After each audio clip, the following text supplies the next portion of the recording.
O Grêmio, os últimos 2 jogos, depois da volta das competições, após o final do Mundial, jogou 2 partidas e perdeu as 2. E não jogou bem, em nenhuma. Levou 4 do Cruzeiro pelo Campeonato Brasileiro e 2 do Aliança pela Copa Sul-Americana. Amanhã, no Rio de Janeiro, volta a jogar pelo Campeonato Brasileiro contra o Vasco, que é um time que também faz uma campanha fraca no Campeonato Brasileiro. E, naturalmente, se tem a expectativa de uma recuperação do Grêmio. Como é que o Mano Menezes está preparando o time para este jogo? Pois então, Gabardo, até a gente precisa salientar o seguinte: o treino do Grêmio está agendado para agora, meio-dia. Então pode ser que eu fale alguma coisa que fique desatualizada daqui a meia hora, 1 hora. Sim. O Grêmio vai divulgar a lista de relacionados e embarca às 5 horas da tarde em voo comercial para o Rio de Janeiro. O jogo contra o Vasco é amanhã, 5h30 da tarde, lá em São Januário. Mas, na última entrevista de Mano Menezes, ele aventou a possibilidade de mais uma mudança tática. Primeiro, ele não está satisfeito com o comportamento, com as atuações dos seus 2 meio-campistas. Dos 3, né? O Natan Pescador ainda antes já perdeu espaço. Monsalve, há uma visão, uma leitura de que falta entendimento, leitura tática para o Monsalve, que é um ótimo jogador com a bola no pé, mas que falta a questão de um jogo coletivo, né? Mais incorporado. E Cristaldo, o que eu ouvi é o seguinte, Gabardo, que o Cristaldo nos treinamentos tem se doado, não é corpo mole, não é falta de comprometimento, pelo contrário, ele está se empenhando. Mas nos jogos não está rendendo. E o Mano não pode ficar acorrentado a isso, dando chance ao Cristaldo. Então ele foi utilizado contra o Cruzeiro, se entendeu que ele não rendeu. Para o jogo seguinte, contra o Aliança Lima, um meio-campo mais reforçado. E a tendência é que isso se repita agora para enfrentar o Vasco, mas não necessariamente com os 3 volantes, ou com o Edenilson como um dublê de armador. O time pode ser modificado mais uma vez, com 2 linhas de 4. Uma linha defensiva, com os 2 laterais e os 2 zagueiros. No meio-campo também, 2 meias abertos, 2 volantes. E lá na frente, o centroavante, que pode ser o Braithwaite, já vinha treinando e o Mano antecipou que deve retornar contra o Vasco da Gama, ele e o Kiki Oliveira. E o Alisson num novo comportamento, num novo posicionamento. Costuma atuar, o Alisson Edward, aberto pelo lado do campo.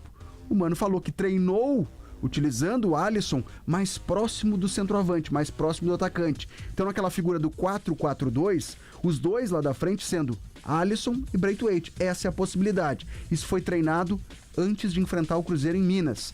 O Mano acabou não utilizando, optou pelo camisa 10, que é o Cristaldo, não deu certo. Então agora a terceira via, a terceira opção pode ser utilizada contra o Vasco. Será que vai funcionar? Agora, Felipe, vejam como eu peço, né, que o nosso ouvinte e o telespectador que está no YouTube de GZH faça este raciocínio e esta leitura com a gente. Como a falta de um articulador mexe e interfere, né, na concepção de time, de esquema tático. E hoje, na opinião do Mano Menezes, o Grêmio não tem um articulador titular, né? O Cristaldo está abaixo do que pode render. E o Monsalve também, embora esteja até com o problema no ombro aí, né? Mas nenhum dos 2 hoje, na avaliação da comissão técnica, é titular.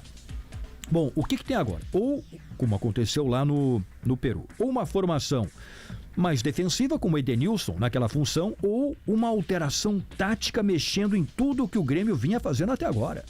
E talvez o Grêmio possa jogar sem os 2 extremos, né? Apenas com um ou com um ataque diferente, com 2 jogadores ali na frente.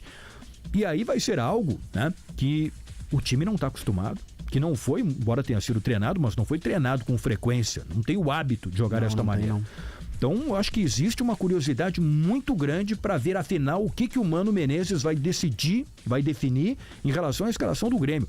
E não só para o jogo contra o Vasco, mas para a partida contra o Aliança, quando tem que ganhar por 3 gols de diferença e tem que ser ofensivo na arena.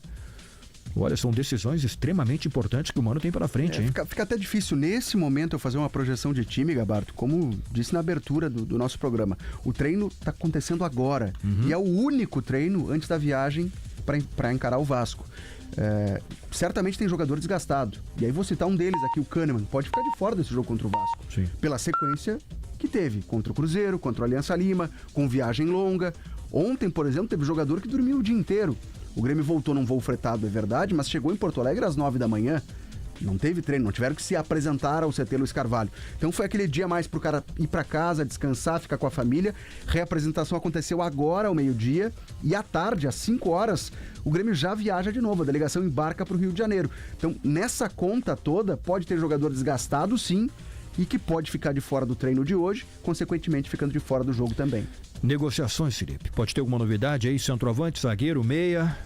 Surgiu agora a figura também do armador, né? Que o Mano pediu uma necessidade interpretada pelo Mano, de que existe também a necessidade de contratação de mais um meio-campista. Mas aqueles nomes que a gente aquelas posições que a gente já vinha aventando, né? Sim. Mais um zagueiro, mais um primeiro volante, e agora também se entende que há necessidade de contratação de um centroavante, até por conta da liberação do Arezzo pelo Peñarol. Mas, pelo menos agora, a gente não descobriu os nomes, né? Que o Grêmio avançou. Bom, vamos aguardar então.